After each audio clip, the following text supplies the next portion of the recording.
welcome to the Holistic Counselor Podcast. I'm your host, Diana, founder of Through the Valley Therapy and Transform Mind Consulting and Coaching. I'm so grateful you've joined me today. Before we begin, I want to remind you of something so important. You are fearfully and wonderfully made by a loving God who has created you for connection, healing, and growth. Wherever you find yourself today, whether thriving or just holding on, remember you're not alone and Jesus loves you. I'm especially excited about today's guest, Goumah Conde, a licensed marriage and family therapist and clinical fellow with the American Association for Marriage and Family Therapy. Goumah's story is inspiring as the work she does. She's a 9-year war survivor and an immigrant from Liberia, West Africa.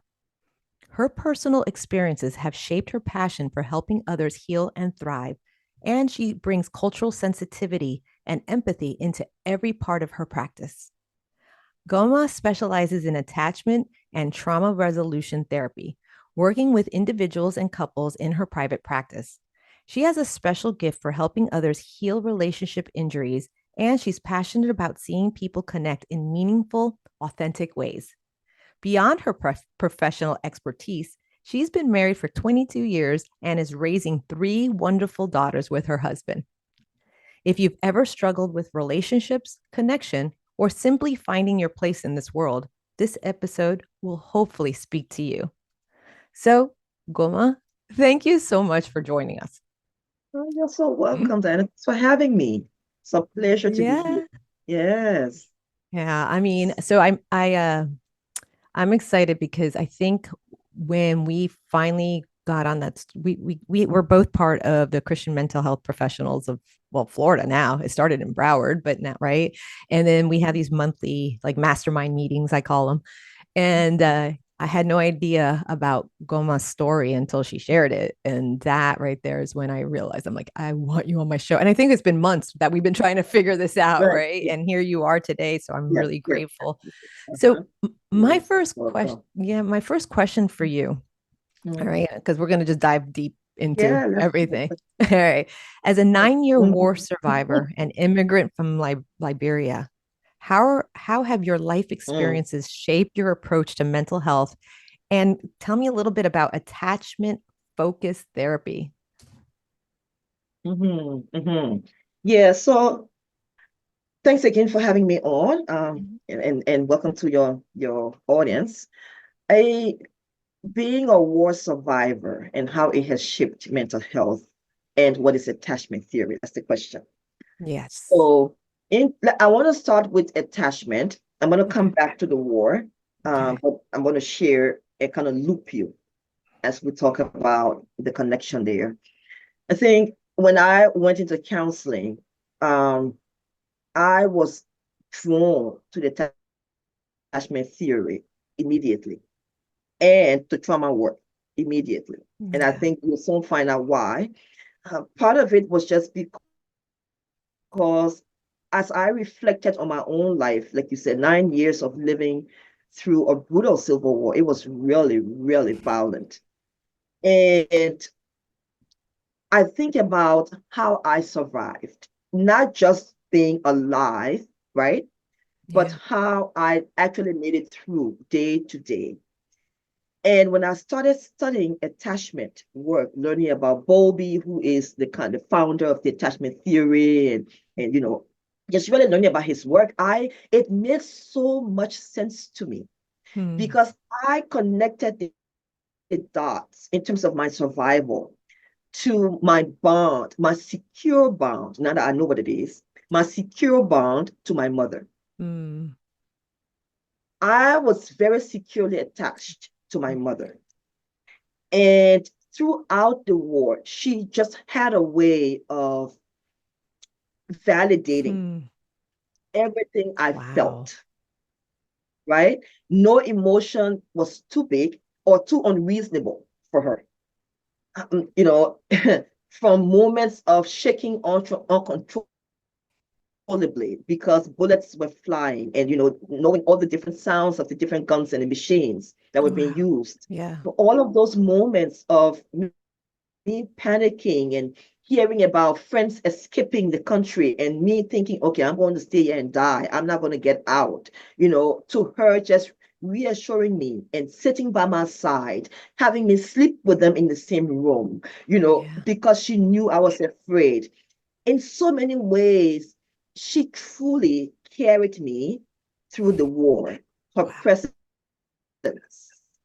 right? So, in terms of attachment, that's really what attachment is. Attachment theory is all focused on how we learn to be in relationship with other people Mm-hmm. based on how we bonded with our primary caregivers. Right. Okay. So the way Okay. I bond with my friends and my lover and my colleagues at work and all of these people is truly a result of how I learned to bond with my primary caregivers. Right. So being connected to my mom in this way prepared me to go through the war, learning to lean on other people, not being afraid to connect with other people, and also just going on into my own career. So that's how the attachment theory really shows up in terms of, being a war survivor, being a clinician, that connection. Now, Okay. trauma, PTSD, you know, when I learned about post-traumatic stress disorder, again, I like to say that the theoretical part of the lesson or the studies as relates to trauma, that part I had to learn, right? I had to practice the theoretical Right. part, but the practical, right? The experiential, I didn't have to study much because I understood, I Yeah. grasped the concepts very quickly as they were shared because I had lived through 9 years of war. So PTSD, the symptoms, they all just made sense to me. Can I ask you, it was 9 years, but how old were you? Where were you in your age? You know what I mean? Like when When this the was war happening? started, I was about 11, between 11 and Oof. 12 when it started. So I was very young. Yeah, but that's your teen years. That's like Correct. really where, I mean, we know 0 to 6, and for those that don't like, we understand that because we had to study that. Right, right, But right. that's still like, okay, all right. I just wanted to know and the Yeah, audience, so the audience knows how old you were at the yeah, time. yeah, So you yeah. were very fortunate or blessed, because I don't believe in luck, to Right. have that with your mom, because so many of us don't. Yeah, So I know. I'm sure you see that in your work, because Oh, that's yeah. right. So Mhm. tell me, like, you came here, how old were you when you came to America? I came to the US when I was 19, I believe, turning 20, about 18, 19, to 18, 19, thereabout. Oh, okay. And how did you get it into becoming I mean, now you have a master's degree, right? And Yeah. tell me, like, from 19 to now, like, well, not in total detail because we don't have hours, but like, tell me, like, how it is now for you looking back, and you know because to me, there's audience members that are going through PTSD in their own way, right? And they're also women of color like us, or they Mhm. just don't have that healthy attachment at all with, because that's what we see as a therapist with many Mhm. people. Tell me, Yeah. like, at 19, when you got here to the USA, and all of a sudden, how did you end up going into therapy? So when I left Liberia, I came on a scholarship, on an academic scholarship. So that's how I skipped the war. So when I entered here, I initially came to do law because that's what I always wanted to do when I was a Wow. kid. I wanted to be a lawyer. So I got here, and of course, to do law, you have to have a first degree. Yeah. So my degree of choice was psychology. I took psychology and I took my first real focus class in psychology, and I fell in love, and I've Mhm. never looked back. So that's literally how I went from doing law Yeah. to staying in the field of mental health. Wow. Everything just made sense to me. Okay. hmm And so what school did you go to? hmm Which Well, I started at Bennett College. That's fine. I okay. started at Bennett College it's the all girls HBCU in Greensboro, North Carolina. But then I Oh, actually transferred to Florida Memorial in Miami yeah. Gardens, Florida, and I finished my undergrad at FMU. Oh, wow. Hmm. Okay. And then you Hmm. got your master's Uh-huh. where? And then for graduate school, I went to Asbury Theological Seminary. So I did theology and marriage and family counseling. Wow. So Yeah. you're very well rounded. I love that. I love that. Okay. Yeah. Um, so Mhm. ha I want to understand this. Like Yeah. you've been in practice for how long? Close to 10 years now. Um, Okay. And it yeah. has always been like marriage family therapy. If marriage family, yes. I did my marriage and family counseling for my master's. And after that, I did some work with foster care. Mm. Doing internship, you have to see all populations. So I Yep. did that. Like we all do. We all have Correct. to, start. Correct. Yeah. Yeah, yeah. So I Okay. did that, and then I quickly realized that I loved foster care, didn't have a problem with it, but I quickly realized it's always been for me couples. It's always been, helping people have healthy love. I've always been focused on that. So Okay. yeah. Okay. So how do Hmm. you navigate cultural differences in therapy, particularly with African born clients or first and second generation immigrants? Hmm. So listen, one thing I learned, and of course we taught this, but it became very real for me very early on in my career, is that I never assume. I don't assume anything regarding my clients and their culture. I just don't. I ask to be taught.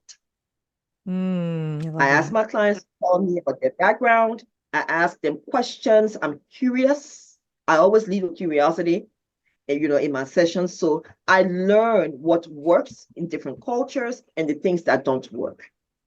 And then I now apply the theories that I have, because that's the advantage of having the theories, right? We can say, for example, someone comes to me and they go, well, but in my culture, we don't do eye contact. And I can say, yeah, I can appreciate that, right? I, Mm, I respect your culture. Then I can give you the science and say, also, here's some information regarding eye contact and why it works. wow. You can make a choice. You decide what you want to do with it, Right. right? But I can give you that scientific knowledge. And Hmm. almost all my clients have chosen scientific knowledge because it just makes Yeah. sense. Right? They Well, try it, they practice, and it yeah. works. I Mm-hmm. mean, that's the beauty. I mean, like understanding, like some people come into therapy hoping for the miracle, the magic, a magic bullet or, whatever it is. But to understand that exactly what you're saying is that we are trained with tools, and a good therapist would continue to gather tools, right? Even though you might have your degree and you've been doing this for a long time, right? It's always, I learn from you. I learn in our group meetings. Here. Mm-hmm. But it's the client's responsibility, honestly, they're paying us for a service. And it's like, are you going to actually do the work? Right. Yeah. Right. I Yeah. mean, I can understand that people come in with a lot of I mean, listen, Mm-hmm. we could sit here and think about your story and quickly go into that. Like you could tell me story after story about what you experienced. And Mm-hmm. then all of a sudden your brain, what will it do? Go back there, and then you could get stuck there. And I don't want to say like become a victim of it, or you Yeah. could choose to do the work. And I That's love right. that you give the tool, Yeah. and that's what I try my best to do as well. Yeah. And Yes. some people want to pick up the tool, Yeah. and then other people are not ready for it. Yeah, that's right. I think it's kind of like, the way I think about this is when I go to the doctor, Mhm.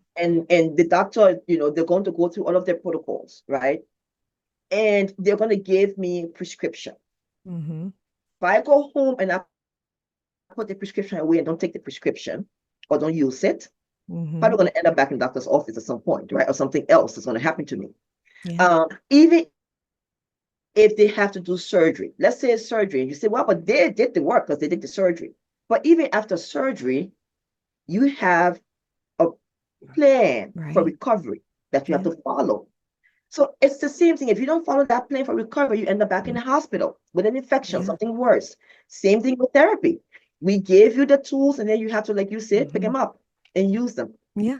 And use Hmm. them, or understand, like as a practitioner too, if there's because I have interns, I'm a supervisor, and Yep. if they're listening, Mm-hmm. it's like understand too, like if you can't be everything for everyone, because that's our training in there, right? Like sometimes the psychology of a therapist is like, okay, we're here to help, Yeah.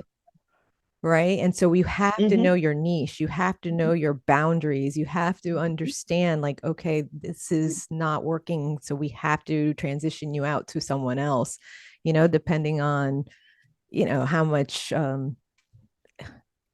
trauma, right, someone might Right. have. Like to Yes. me, I would be like, some of my clients, I'm like, sometimes I had to be like, okay, we've been working 3 months, I see you need something more, here's an EMDR, and I would recommend Mm-hmm. you and the handful of others that I know from the group that practice EMDR. Right. But it's up to them to go, okay, I'm going to do it. That's right. You're Yeah. correct. Mm-hmm. So, but let's talk a little bit more about the cultural differences too. I Yeah. mean, I Yeah. love seeing that, you're because you probably work with all cultures, I just like do. me. Like, Mm-hmm. I do too. And Yeah. and I do understand there is a stigma in many cultures Yeah. Right. for mental health. Um, Mm-hmm. like I've had a handful of those that are African born, not Black Mm-hmm. American or Caribbean, but African Correct. born. And Mm-hmm. Yeah. those are all three different cultures Yes, absolutely. that Mm-hmm. we're not trained in. And I know in my master's program, I wasn't trained. And honestly, when I was trained a little bit, it's an hour, you can't learn all this in 1 hour, the cultural No. diversity. Mm-hmm. So tell Mm-hmm. me more about how, with the first and second generation immigrants and everything, like, can you share a story that illustrates this work at all, or an example? Well, I think, okay, so when we're talking about immigrants, you're talking about if I'm working with the parents, right? Mm-hmm. The parents are 50 and above, Mm-hmm. right? We're working with that group. The approach is different versus working with the children who may be under 50. That approach is different. If you're Mm-hmm. working with teenagers, that approach is different, right? And Right. how so? Because with the parents, a lot of them are still deeply rooted in their cultural experiences, their values, their norms. They're bringing all of those things to therapy. Yeah. Okay, so a lot of psychoeducation, a lot of that. Okay. Not taking for granted that they're just going to come in and embrace therapy, because that's not going to happen. I No. mean, they have to see the value in therapy. So a lot of patience with them. You educate and you wait, right? I like to say, I educate and I wait, and I give them Mm-hmm. space to show up for themselves. And then if I'm working with, the under 50 group, they're somewhere in between. They have some of the cultural norm is still there, and then at the same time, they're trying to adapt, Mm-hmm. to the American culture or the European way of doing things. And so it's going back and forth with them. It's doing that dance with them, Yeah. helping them again say, okay, help me understand why this is important to you, why this particular value is important to you Mm-hmm. versus this other value. And then they tell me, and I say, okay, well, let's look at both and see how they benefited you up till present. Right. So let's take an example. I once worked with, um, in this one, it goes even into religion, because I worked with a couple who came from Saudi Arabia, Okay. and different culture, different Mm-hmm. religious experience, Mm-hmm. all of that. And I remember, and then it was interesting because, as we know, I always say, even within the culture, within the larger culture, you have smaller cultures, right? So Yes. I remember working with the couple, and the husband had a particular different set of values, and the wife different set of values, and trying to navigate all of that, then navigating the faith, because she was now deeply, deeply rooted in Islam. And the husband had decided he didn't want to be anymore. He was converting to Christianity. Whoa. And yes, yes, Wow. yes, yes, yes. And so I had to come in as the Christian therapist to work with both of them. How do Mm-hmm. I appreciate her faith, Yeah. right? And Mm-hmm. also appreciate this journey that he's now on, which is Right. my journey because I'm a Christian, I'm a believer. So I Right. understand that world.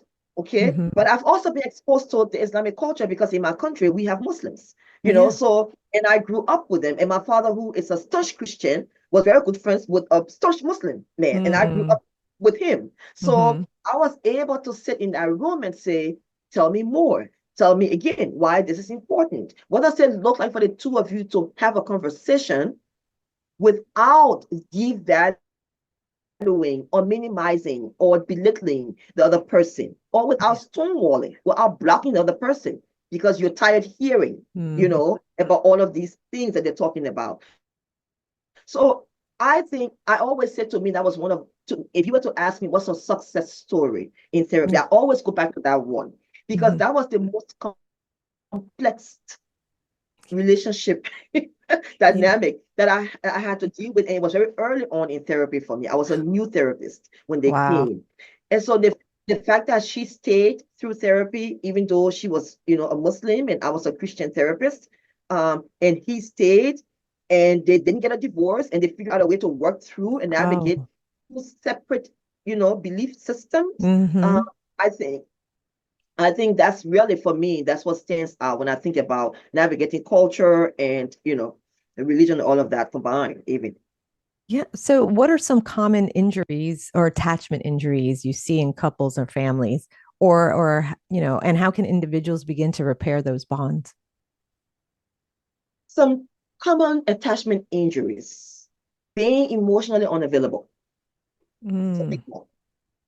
Because when we talk about attachment, I always say there is this um, statement I like to use that kind of helps people understand what a secure attachment looks like. When I call you, will you answer? mm, When I need you, will you be there? mhm, Those are the questions. If you can answer those questions, what that tells me, or what that tells any attachment therapist really, is that you understand the language of healthy connection, healthy bonding, right? mhm, So when we talk about emotional neglect, we're talking about your partner trying to connect with you and you being dismissive or you rejecting that connection. So mhm. yes, a good example. The two of you maybe are the government like to call this bidding for connection, right? And Mhm. John Gottman is one of our pioneers in marriage research work. I mean, that's just who he is. But Yeah. but he likes to call it bid for connection. But say you're riding the car together, and your partner say, "Oh, look at that tree! It's so pretty. The tree, they're changing colors. Look at the leaves." And you just Mhm. keep driving. You don't look, you don't comment, you don't say Oh, anything, right? And wow. you drive another 10 minutes, and your partner go, "Oh my goodness, look how pretty the sky is. It's turning dark blue." And you just keep going, right? Mm, It's that kind of thing, right? It's mhm, not paying attention to those little bits, the ways that we can bond, or is leaving your partner and traveling for days and not calling in to check and see how your spouse is doing. right. It's going for hours, being in the same space, like you're not even there with each other. No, Mhm, no talking, no touching, nothing. You're just there. right. Not being concerned about what your partner needs, Mhm, what their dreams are, what their goals are. No emotional connection, no mind-to-mind connection, no heart-to-heart connection. So that's one way that we see attachment injury shows up. mm, Is okay. in that. Another way we see it show up, and I'm giving for couples, say in the individual life, even if you look at Yeah. younger people. For younger people, you have, parents who are really overly protective, Yes. very controlling, right? Mhm. When parents are controlling, what it does is it makes the children very anxious. Yes. And that is an emotional injury. Sometimes we see it as a good thing, but really it injures the child. So those are different ways. And of course, the list goes on, but Oh, not to take up yeah. all your time. Oh, no, no, because listen, this is what this podcast is about, is to Mm-hmm, educate psychoeducational training mm-hmm, and then giving practical tips and tools because not mm-hmm, everybody can afford therapy, or they don't even know how, or there's the That's right. stigma, or they don't even know where to start, or the list goes on and Mm-hmm. on. This is why this podcast was Mm-hmm. created, is to Mm-hmm. give the listener tools and understanding, you Yeah. know. Yeah. So like these people come to us with attachment injuries, right? Or trauma, or they need guidance or mentorship. I mean, there's so many different reasons that Correct. people come to us, and Correct. and we each have our own specialty, right? I Mm-hmm. can't do what Goumah is doing, and I Mm-hmm. don't think she could do what I'm doing with certain Nope. people. Nope.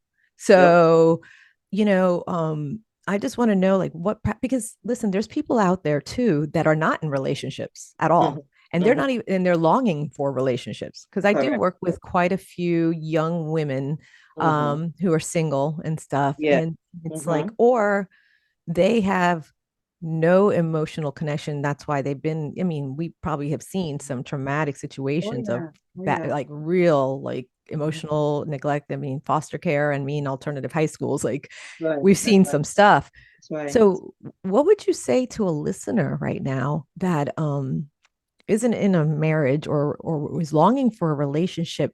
Where could they start to develop, or what tools, or what can they do to have some kind of attachment to help themselves? Like how do you deal with your individuals or your singles?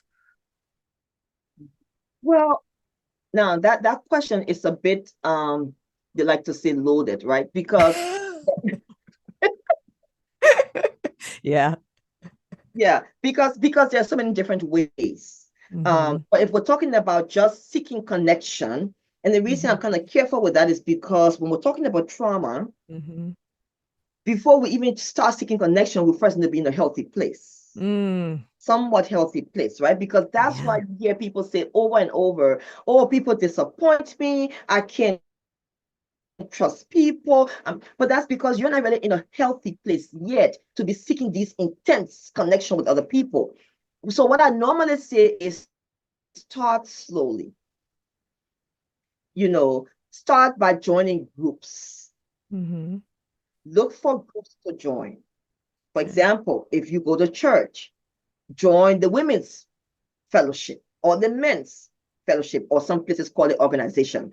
Some places just call Mm-hmm. it group. Join the men's group, join the women's group, and create that kind of group culture, group bonding with people, right? Mm-hmm. Because what that gives you is the chance to test out different personalities, Right. to see the people you feel safe with. Right. And then you now can pursue those individual connections. Let's have coffee, let's have a drink, slowly Mm-hmm. bonding with people and building the connection. I think that's the healthy way to pursue this, rather Right.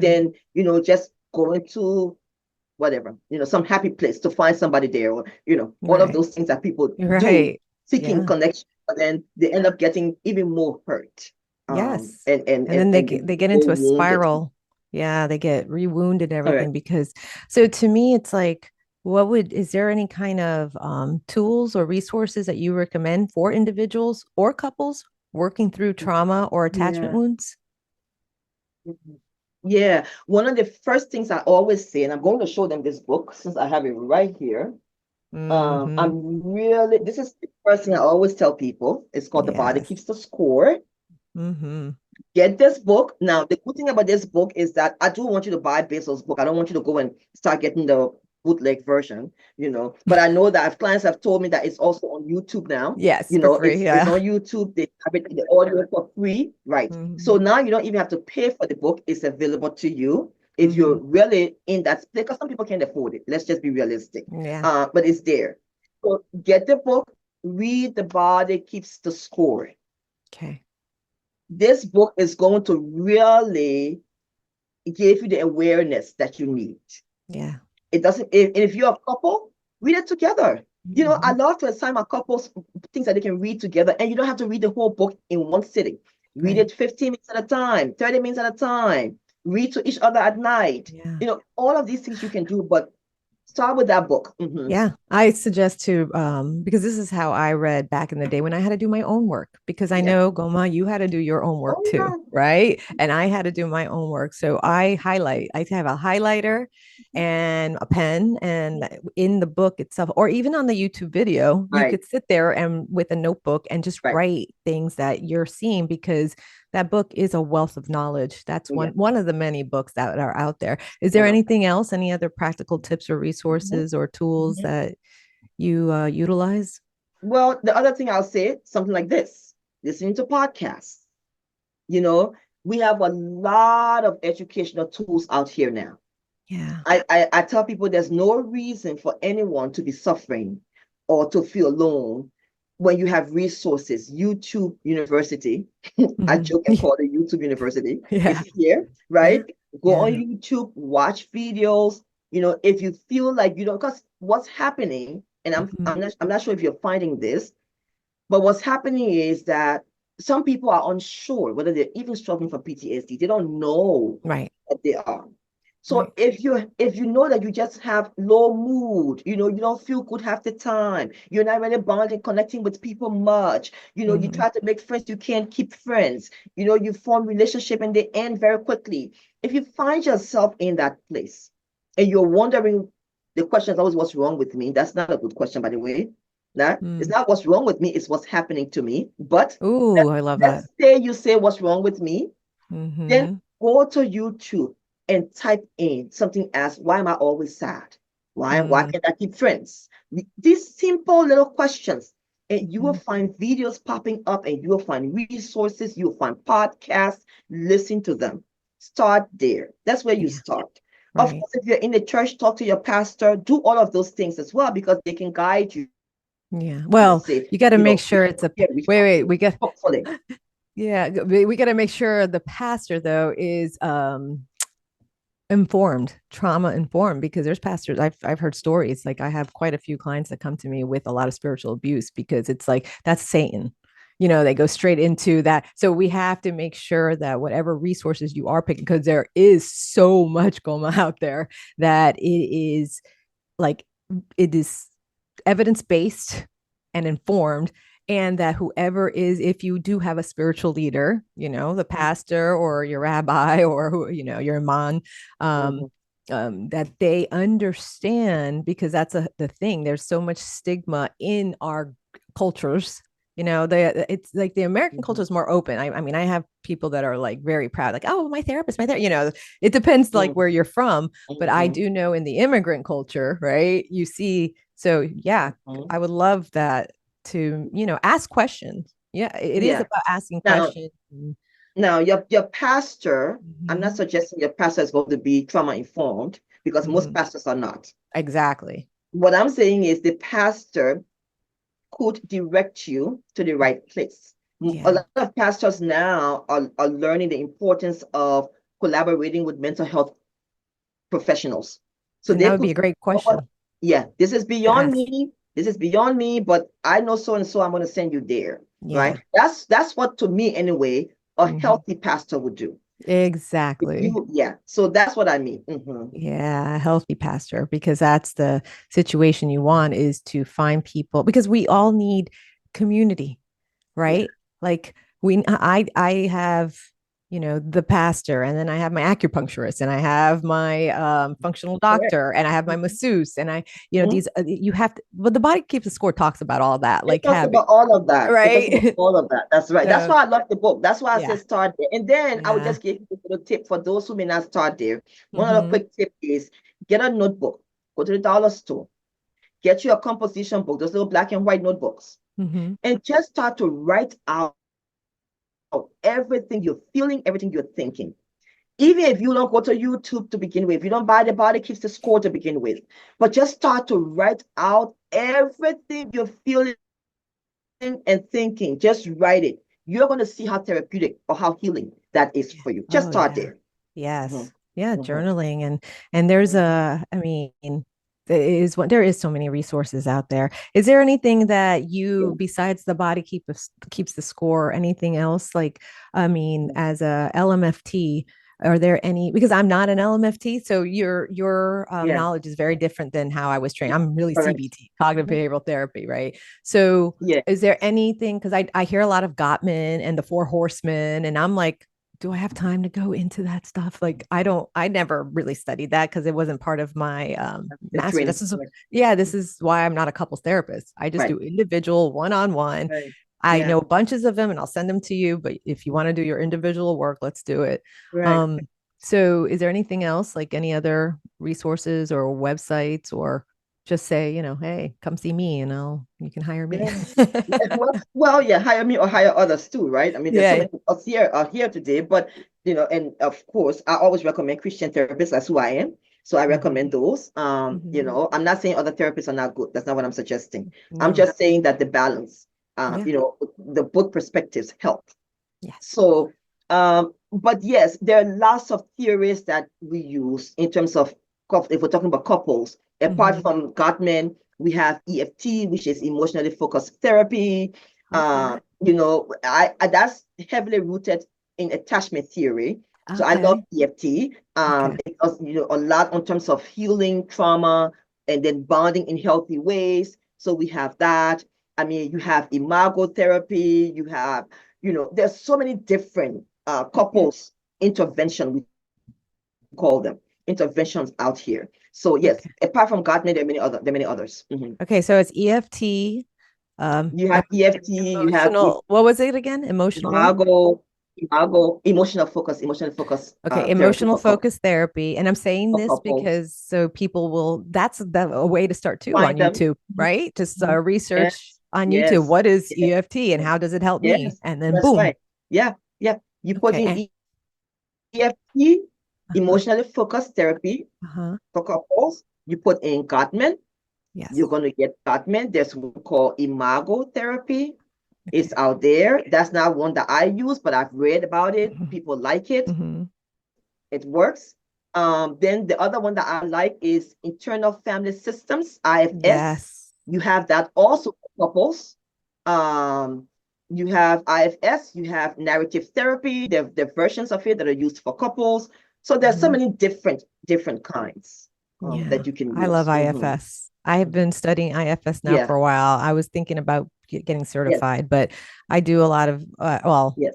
I try my best to do it in my boundaries of how I can do it, but it is a Yes, wonderful I'm actually yes, trying to get someone to talk about it with me that is yes. trained. That So is I trained. mean, Yes, yes. yeah. IFS is great. I actually am now incorporating it into my practice now. So I'm now doing lots of they call it parts work, speaking in Yeah. parts, really. Well, it makes Yeah. sense. I actually do it for me. Like, Mhm. okay, here's a little tidbit to what I do for like in between my therapy session because I am a person that likes to write and think Mhm. and so and this is I know people are going to be like, "What? AI?" But on Chat GPT, I Yeah. honestly when I read my chapter of the day that I'm studying, Mhm. Mhm. I will put like right now I'm in Proverbs. So I'll put Mhm. Proverbs 21. How can this, what is the wisdom in here? What in context, what is God saying? And how can I apply this to my life? You Mhm. will not believe how amazing because it is a tool. And Oh either we're yeah. going to have to learn to master it or it's going to master Correct. us. And Correct. I'm trying my best to learn how to Master it, master right? it. You're smart. But You're it smart. so it Mm-hmm. takes my journal and I take my journal and gives me the questions and I answer those questions and it's really Mm-hmm. helpful Yeah, because so that's another way, guys, like if you're that's right. listening to is like there are so many, just pick one thing to do. You don't have to do them all. Yeah, Just pick one thing, that's but correct. I think the most important, especially with trauma healing is knowing your identity in God and Christ. Mm. Mm. you know like that's super important to especially nowadays like to have your faith. So how does your theological training influence your approach to therapy? So talking about faith, right? Yeah. And forgive me here with fixing my glasses over and over. It's kind of, I guess it's a good sign, right? Maybe I am losing some of this weight, but I meant to throw that in there. I knew it'll make you laugh. But anyway, um, but the way that my faith has influenced and continues to influence my practice. Number Mm. one is I always say that when we talk about trauma, one of the biggest things that we need as trauma survivors is hope. Mm. Yeah. It's hope. Yeah. It's knowing that tomorrow will be better than today. Yeah. And that the next day, though it may bring some challenges, if I just keep going, the following day can also bring some possibilities. Mm. And this is what my faith brings to my practice. It is using the word of God to help my clients experience hope, Yeah. experience unconditional love, experience grace, to help my clients truly know that no matter what's happened to them or no matter what they've done, Mm. that there is always room for repentance and forgiveness. Mm. And Yeah. that if they just believe, if they just believe that God truly, truly not only accepts them, but he truly, truly forgives them. Yes. Yes. Okay. And that healing is possible and life is worth living. Yes. Yeah. You have a purpose, right? Yeah. I love Yeah. that. Goumah, I think that's where I'm going to end it today. Is there anything else you would like to share? How do people find you? Any kind of anything else you want to share before we end? Yeah. Well, so you can find me on uh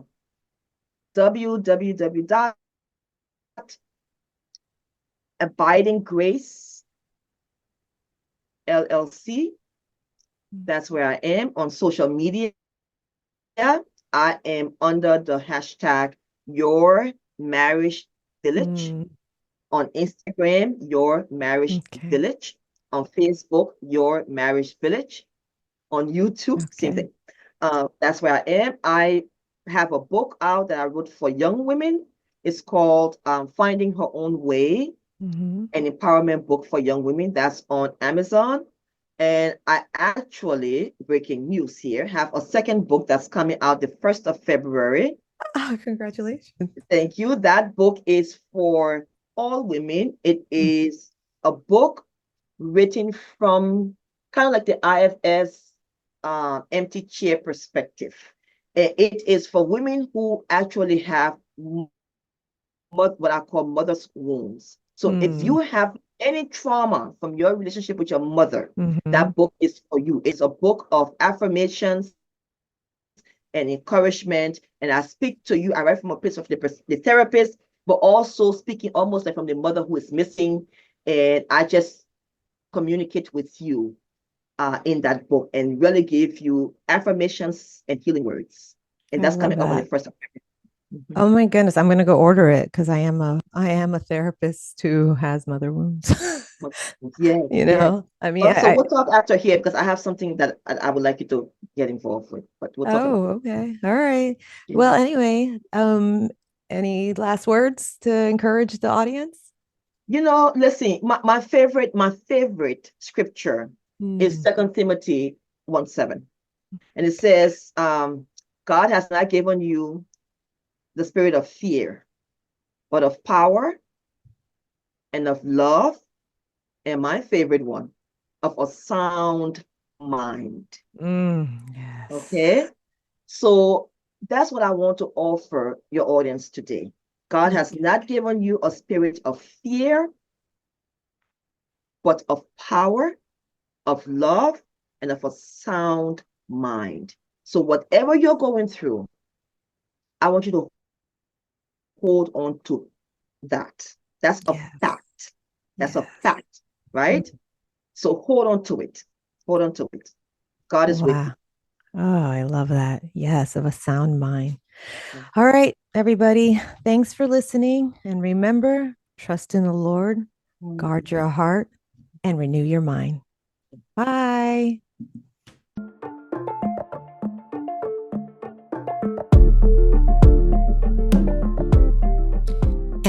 for the disclaimer to make sure you understand that you are responsible for you.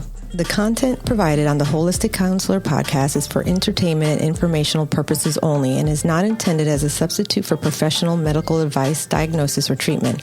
Always seek the advice of your physician or other qualified mental health provider with any questions you may have regarding a medical or mental condition. Never disregard professional medical advice or delay seeking it because of something you have heard on this podcast. The views expressed on this podcast are my personal opinions and do not represent the views of any professional organizations with which I am affiliated. Call your doctor, 911, or 988 immediately if you have a medical emergency. The Holistic Counselor podcast does not recommend or endorse any specific tests, physicians, products, procedures, opinions, or other information that may be mentioned on the podcast.